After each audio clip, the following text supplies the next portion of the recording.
ख्रीस्त में मेरे प्यारे भाइयों एवं बहनों, आप सबों को जय यीशु, जय मसीह, प्रेज द लॉर्ड। आज का सुसमाचार यूहन्ना रचित सुसमाचार अध्याय 6 पद संख्या 37 से 40 तक लिया गया है। इस सुसमाचार में हम सभी के लिए एक आश्वासन और प्रेरणा का स्रोत है। यीशु ने कहा, जो कोई मेरे पास आता है मैं उसे कभी नहीं ठुकराऊंगा। ख्रीस्त में मेरे प्यारे भाइयों एवं बहनों, यह वाक्यांश हमें यह बताता है कि परमेश्वर की करुणा और प्रेम सभी के लिए है।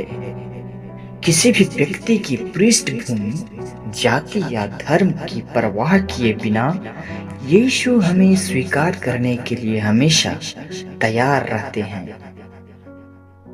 यह सुसमाचार हमें यह भी संदेश देता है कि ईश्वर की योजना में हर एक व्यक्ति का स्थान है। जब हम यीशु के पास आते हैं तो हम केवल व्यक्तिगत लाभ नहीं पाते, बल्कि हम एक बड़े परिवार का हिस्सा बनते हैं। इस परिवार में हम सभी एक दूसरे के लिए प्रेम और समर्थन का स्रोत बनते हैं। यीशु के अनुसार इस सुसमाचार में वह उन सभी को पुनर्जीवित करेगा जो उनके पास आएंगे। यह आश्वासन हमें बताता है कि हमारे जीवन का अंतिम लक्ष्य केवल इस धरती पर रहना नहीं है, बल्कि हमारे लिए अनंत जीवन की प्राप्ति करना है। जब हम कठिनाइयों का सामना करते हैं तो हमें यह याद रखना चाहिए कि यीशु हमारे साथ है और हमें कभी अकेला नहीं छोड़ेंगे। ख्रीस्त में मेरे सभी प्यारे भाइयों एवं बहनों, आइए हम सोचें कि यीशु हमें किस प्रकार के प्रेम और सुरक्षा का आश्वासन दे रहे हैं। क्या हम इस प्रेम को अपनी जिंदगी में स्वीकार कर पा रहे हैं, या क्या हम अपने आसपास के लोगों को भी इस प्रेम का अनुभव करवा पा रहे हैं?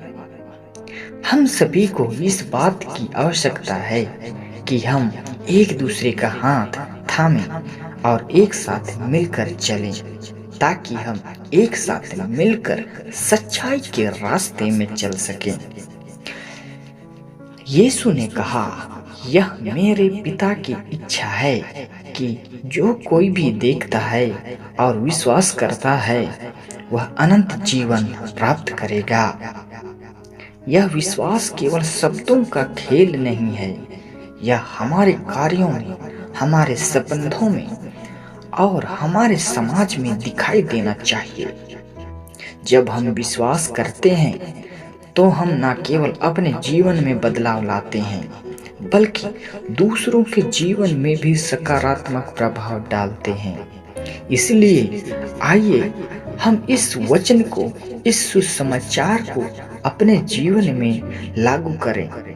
हम यीशु के पास आने से ना हिचकिचाएं, बल्कि विश्वास के साथ उसके पास आए, क्योंकि वह हम सभी से बहुत ही ज्यादा प्यार करते हैं और अपने पास आने के लिए प्रेरणा देते हैं। आइए हम सभी ईश्वर के प्रेम को स्वीकार करें और इसे अपने जीवन में फैलाएं।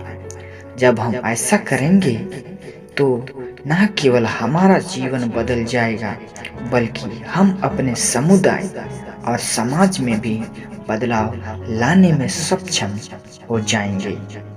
तो ख्रीस्त में मेरे विश्वासी गण, आइए हम सभी मिलकर प्रार्थना करें कि हम यीशु के प्रेम को अपने जीवन में आत्मसात करें और दूसरों तक पहुंचाएं, ताकि हम सब मिलकर कलीसिया में एक साथ परमेश्वर के बताए गए हुए अनुसार यीशु के पास हमेशा अपना जीवन को समर्पित करें और ईश्वर के बताए हुए वचनों पर चलें, ताकि अंत में हम यीशु के पास जा सकें। अच्छाई का रास्ता अपनाकर अच्छा जीवन जीकर इस पृथ्वी से हम जाएंगे, तो हम नरक में नहीं बल्कि यीशु के पास स्वर्ग में जाकर ईश्वर के साथ हम लोग विराजमान हो जाएंगे। इसलिए आइए हम ईश्वर के बताए हुए प्यार को समझें और अपने जीवन में लागू करके अपना जीवन बदलें, और साथ ही अपना जीवन बदलकर पूरे समाज को प्यार में बदल डालें। आमीन।